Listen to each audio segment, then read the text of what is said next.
선진국이라는 거는 결국은 국민 대다수에게 도움을 주고 이익을 주는 중요한 결정을, 중장기적인 결정을 내릴 수 있는 나라, 선진국인 것 같다라는 생각을 제가 하게 됐습니다.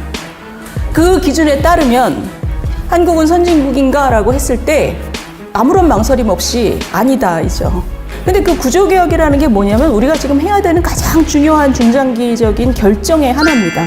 그 결정 중에 하나를 우리가 지금 못하고 있는 이유가 제가 좀 전에 말씀드린 것처럼 우리는 뭔가 중요한 결정을 내릴 능력을 우리 사회가 잃어버렸다. 근데 왜 이렇게 됐느냐? 우리나라가 지금 제가 여기서 한번 돌아보자는 얘기예요. 우리가 왜 이런 결정할 능력을 잃어버렸느냐? 근데 제가 여기서 주목하는 바는 뭐냐면 우리나라는 다른 나라와 달리 정권이 바뀔 때마다 국군의 날 시가 행진도 했다가 안 했다가 하는 나라가 돼 있는 거죠, 지금. 하는 게 맞다, 안 하는 게 맞다가 아니라 정권이 바뀌면 국군의 날 행진도 했다가 안 했다가 하는 나라가 돼버린 거예요. 그리고 그 각각에 대해서 지지하는 국민들이 있고 적대시하는 국민들이 있는 겁니다. 이게 얼마나 한심한 나라입니까, 지금. 그래서 지금 우리가 모든 어떤 중요한 결정도 내릴 수 없을 만큼 갈라져 있고 그 잘난 국군의 날 시가 행진도 정권에 따라서 했다가 안 했다가 해야 되는 나라가 된 거잖아요. 이렇게 계속 가다간 정말 아무런 결정도 못 내리는 거죠. 우리가 십수년 동안 얘기했던 구조개혁 과제죠. 근데 이게 지금 못했죠. 아무것도 못했습니다. 지난 십수년 동안. 지금 결정을 못하는 사회 속에서. 근데 지금 윤석열 정부가 그것을 제대로 하고 있냐? 못하고 있죠. 왜냐하면 이거 다 입법사항이기 때문에. 그러니까 이번에 총선을 잘 해야지 이걸 법으로 만들 수 있다. 예를 들면 노동개혁이다 그러면 수십 가지의 입법이 필요한데 모든 게 다 입법사항인데 그거는 총선 앞에는 불가능하다. 그러니까 총선에서 제대로 된 의석수를 가져야지 가능하다. 이게 지금 그 얘기되고 있는 이제 희망입니다. 그랬을 때 대안은 없지요. 식물 정권이 되는 거죠. 식물 정권이 되는 거고. 왜냐하면 지금 국민들의 환멸이 너무 깊기 때문에 저는 이게 이제 해 뜨기 전에 새벽이 아닐까 그런 생각을 개인적으로 하고 있어요. 선진국이라는 거는 결국은 국민 대다수에게 도움을 주고 이익을 주는 중요한 결정을, 중장기적인 결정을 내릴 수 있는 나라. 그런 중요한 결정을 내리고 그리고 그것을 집행할 수 있는 나라가 선진국인 것 같다라는 생각을 제가 하게 됐습니다. 그 기준에 따르면 한국은 선진국인가라고 했을 때 아무런 망설임 없이 아니다이죠. 이러실 거예요. 그래도 국민소득도 되게 중요하지 않나? 그렇죠. 왜냐하면 국민소득, 1인당 국민소득, 경제성장 이런 게 사실은 국민 개개인에게 어떤 기회를 주는 거잖아요. 특히 학교 졸업하고 일자리를 가질 수 있느냐, 이게 바로 성장률이고, 그 경제가 성장이 안 되면 우리 개개인들에게 기회를 줄 수 없다는 측면에서 경제성장도 굉장히 중요하고 1인당 국민소득도 삶의 질을 위해서도 굉장히 중요하다고 생각합니다. 근데 보시면 지금 이 그림 보시면 우리가 요즘에 피크 차이나 걱정하는데 사실 피크 차이나 걱정할 때가 아니라 피크 코리아 걱정할 때라는 생각들을 경제학자들은 많이 하고 있습니다. 우리가 저런 장기적인 정책, 그 초입에 와 있다라고 생각을 합니다. 저게 우리가 얘기하는 잃어버린 30년이죠. 잃어버린 30년이 될 수 있는 가장 중요한 조건들이 우리가 지금 갖고 있습니다. 굉장히 빠른 고령화라든가 그리고 그 구조개혁을 하지 못하고 지금까지 십수년이 지금 걸려왔고 근데 그 구조개혁이라는 게 뭐냐면 우리가 지금 해야 되는 가장 중요한 중장기적인 결정의 하나입니다. 그 결정 중에 하나를 우리가 지금 못하고 있는 이유가 제가 좀 전에 말씀드린 것처럼 우리는 뭔가 중요한 결정을 내릴 능력을 우리 사회가 잃어버렸다. 언제부터인지 그렇게 됐다. 예전에는 날 따라와 이래서 그게 가능했고 근데 지금은 그 정도의 공적인 리더십이 지금 그 정도는 없는데 그게 없어진 대신 그것을 대신할 합의를 이루고 공감을 이루고 그래서 같이 서로 타협하면서 결정을 내리는 역량이 우리가 지금 현재 부재하다. 근데 왜 이렇게 됐느냐? 우리나라가 지금 제가 여기서 한번 돌아보자는 얘기예요. 우리가 왜 이런 결정할 능력을 잃어버렸느냐? 우리가 그동안의 세월 동안 굉장히 잘해온 나라지만 그 과정에서 갈등선도 굉장히 깊고 심각한 상황입니다. 그 갈등선이라는 게 다양한 방향으로 다양한 그 영역에서 지금 그어져 있는데 그 갈등선들이 굉장히 깊고 그 갈등을 많이 배태하고 있는 상황인 거죠. 우리나라가 지금 국군의 날 행사를 5년 만에 한 번씩 합니다. 근데 문재인 이 전 정권에서는 이거를 안 했어요. 그래서 이번에 10년 만에 했습니다. 근데 10년 만에 했는데 국군의 날 그 시가 행진을 굉장히 비난을 많이 했습니다. 공산국가나 일이다. 근데 언뜻 생각해 보시면 뭐 전 세계에서 제일 이거 열심히 하는 나라가 사실 프랑스죠. 그러니까 뭐냐면 뭔가 국가의 위험 이런 거를 국민들한테 보이면서 뭔가 통합을 그 의도하고 그리고 국민들에게 어떤 안보에 대한 안정감을 주고 또 군인들에게 또 예우를 하고 이런 용도로 많은 나라가 이것을 활용을 하고 있습니다. 근데 제가 여기서 주목하는 바는 뭐냐면 우리나라는 다른 나라와 달리 정권이 바뀔 때마다 국군의 날 시가 행진도 했다가 안 했다가 하는 나라가 돼 있는 거죠, 지금. 하는 게 맞다, 안 하는 게 맞다가 아니라 정권이 바뀌면 국군의 날 행진도 했다가 안 했다가 하는 나라가 돼버린 거예요. 그리고 그 각각에 대해서 지지하는 국민들이 있고 적대시하는 국민들이 있는 겁니다. 이게 얼마나 한심한 나라입니까, 지금. 그래서 지금 우리가 모든 어떤 중요한 결정도 내릴 수 없을 만큼 갈라져 있고 그 잘난 국군의 날 시가 행진도 정권에 따라서 했다가 안 했다가 해야 되는 나라가 된 거잖아요. 이렇게 계속 가다간 정말 아무런 결정도 못 내리는 거죠. Now what? 무엇을 해야 되느냐? 제가 이걸 보여드리면 이게 정치적인 스펙트럼하고 상관없이 이 그림을 한번 보셔요. 야당 대표가 단식을 할 때 어떤 엄마가 아이에게 저 그림을 그린 거를 들고 가서 저 사진을 찍었는데 저기 현직 대통령 탄핵이라는 아주 귀여운 그림을 그려서 꼬맹이가 지금 저걸 들고 있어요. 저게 뭐 맞냐 틀리냐를 떠나서 지금 현직 대통령을 탄핵시키자라는 주장을 저 크레파스로 그려온 꼬맹이를 보셨을 때 어떤 느낌이 듭니까? 저 순도 높은 적개심이 느껴지시죠? 근데 그 순도 높은 적개심 속에서 저는 굉장히 우리 사회가 맞닿은 문제를 잘 보여준다고 생각합니다. 저게 뭐냐면 공통 기반이 없는 사회인 거죠. 공통 기반과 공통 규준. 아이들에게는 뭐를 시키면 안 된다. 아이들은 적어도 어떤 것에 대해서는 보호해줘야 되고 뭔가로부터 너무 빨리 노출시키면 안 된다라든가 그리고 그런 모습들을 이렇게 자랑하는 게 다른 사람에게 어떤 느낌을 주느냐 이런 아주 공통적인 기반과 공통적인 규준이 지금 부재한 상태인 거죠. 이러면 무슨 결정을 하겠습니까? 무슨 공감대가 있고 이게 바로 굉장히 유명한 정치 철학의 그 고전인데요. 니버라는 사람이 쓴 도덕적 개인과 비도덕적 사회라는 책이 저는 굉장히 재밌게 봤는데 개인들은 굉장히 선량한 개인인데 어떤 그룹의 일원이 되면서 그 그룹의 일원으로서 행동하면서 굉장히 비도덕적이고 폭력적이고 야비한 짓을 할 수 있게 되는 거죠.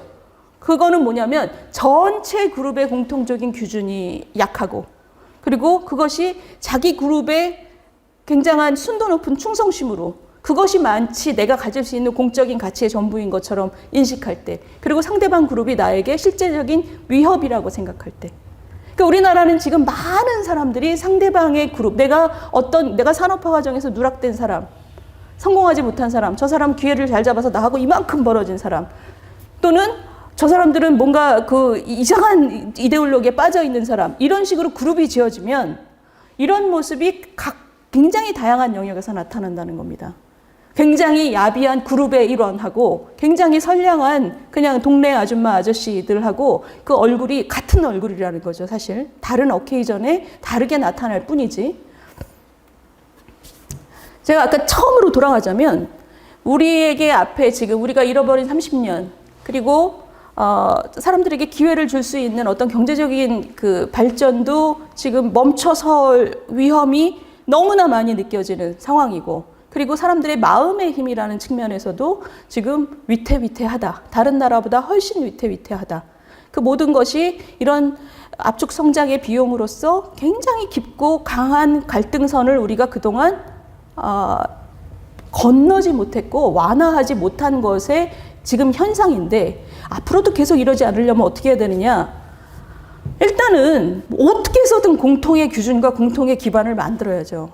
공통의 비전을 내세우는 지도자도 있어야 되고, 근데 그러려면 어떻게 해야 되느냐? 그러면 이런 것이 만들어진 이유가 뭔지를 봐야 되는 거잖아요. 이런 갈등선의 굉장히 기본적인 토대는 내가 이 발전 과정에서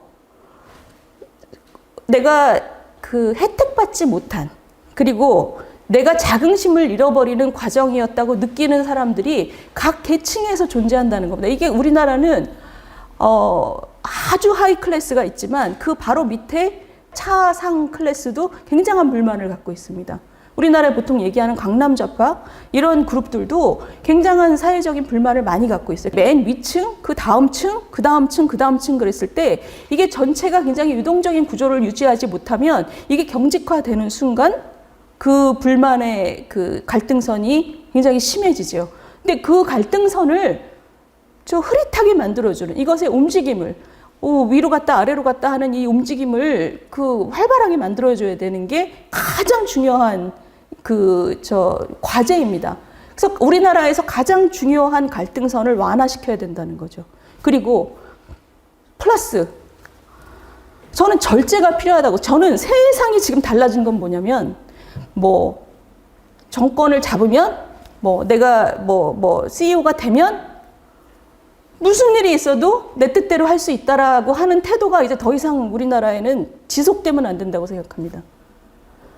이렇게 공통 기준이 없고 공통 기반이 없고 공통 규범이 없는 그 상황에서 이 단계를 우리가 건너가기 위해서는 이것을 이어주는 브릿지라는 건 딴 게 아니라 어떻게 해서든 우리가 공통으로 동의할 수 있는 부분이 뭔지를 찾아내야 되는 거죠.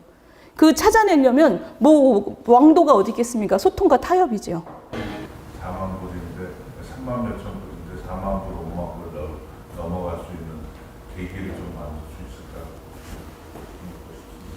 우리가 4만 불, 5만 불 이렇게 지금 단계를 건너서 올라갈 수 있는 길이 뭐냐. 그러니까 내년 이후의 시간에 우리가 진짜 발전할 수 있냐. 거기에 대해서 우리가 지금 확신이 없는 거잖아요. 그게 아까 저거죠. 저 잃어버린 30년 초입이라고 우리가 느끼는 거. 그러니까 당장 올해 거시적인 경기 순환의 입장에서 뭔가 글로벌 충격, 중국이라든가 반도체라든가 이런 글로벌적인 것으로 인해서 우리가 지금 어려운 거는 견뎌야 되는 거고, 그거는 빠져나갈 길이 없는 건데, 문제는 그 이후의 시간을 우리가 정말 이걸 지난 다음에 계속 쭉쭉쭉 올라갈 수 있느냐. 그거는 지금 우리가 이미 힘을 다했죠.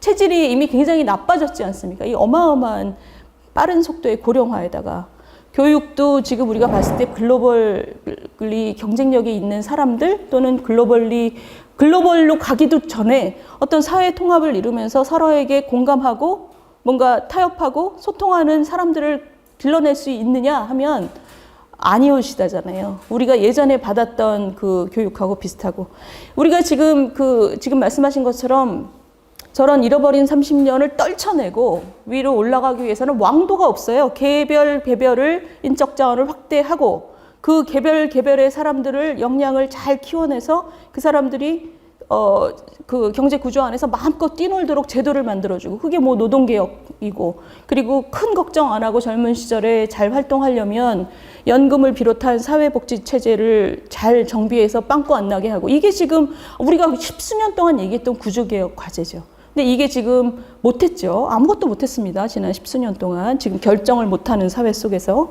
근데 지금 윤석열 정부가 그것을 제대로 하고 있냐? 못하고 있죠.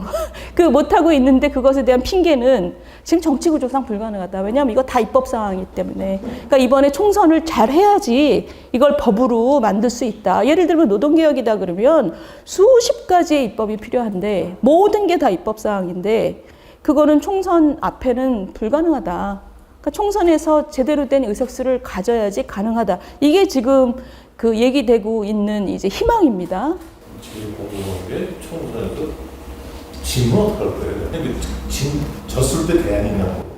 그거를 저도 궁금합니다.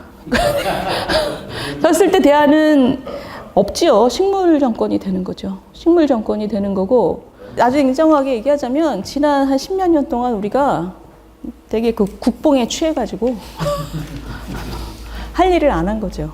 할 일을 안 한 게 사실 제가 직장생활 시작한 게 2000년대 초반인데 그때부터 지금 이 모든 문제는 다 문제였습니다. 근데 그동안 지금 20년 동안 지금까지 무슨 의미 있는 그 조치가 이루어진 게 있냐 하면 없어요.